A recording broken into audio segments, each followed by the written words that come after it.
Drive through Clarksville, and Wilma Rudolph's legacy is easy to see. In 1994, part of Highway 79 was renamed in her honor. That's because of her trip to the Rome Olympics 3 decades earlier. The 1960 Olympics is where Rudolph cemented herself as one of the greatest athletes of the 20th century. And tonight, News 2's Miranda Whittington takes us to Clarksville, where Rudolph's impact goes far beyond road signs and statues. You can't travel through the city of Clarksville and not feel Wilma Rudolph's impact. From street signs to statues, she's influenced many, like that of Patty Marquis.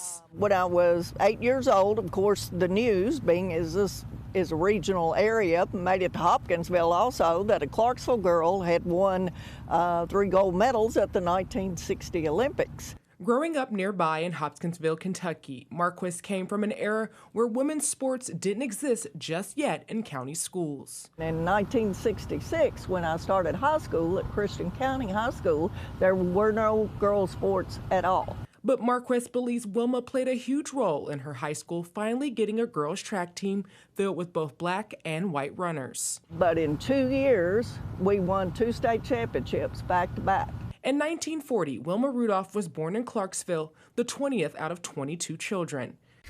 Polio paralyzed her when she was a child, but by the time she was 12, she began to walk and soon went on to be a sprinter.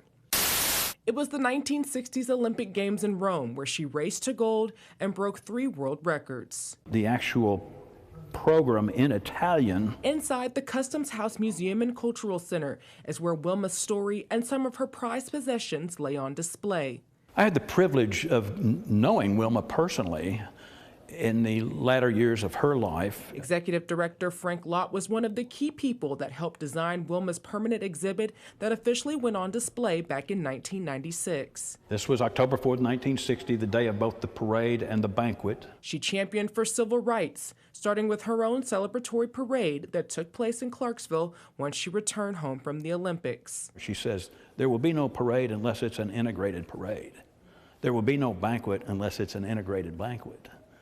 And so she immediately used her bully pulpit to further her beliefs in social justice. And I admired that greatly over the years. Me accepting the award from Wilma. Marquis had the honor of meeting Wilma in 1984 when she won her race at the city's inaugural Wilma Rudolph Road Race. She shook my hand and patted me on the shoulder and really kind of gave me that boost to tell me to hang in there with it. Even though Wilma is no longer here, her legacy will always remain in Clarksville no matter where you look. She found that and used all of her skills to leave us with a message that's about what it is that makes greatness. In Clarksville, Miranda Whittington, News 2.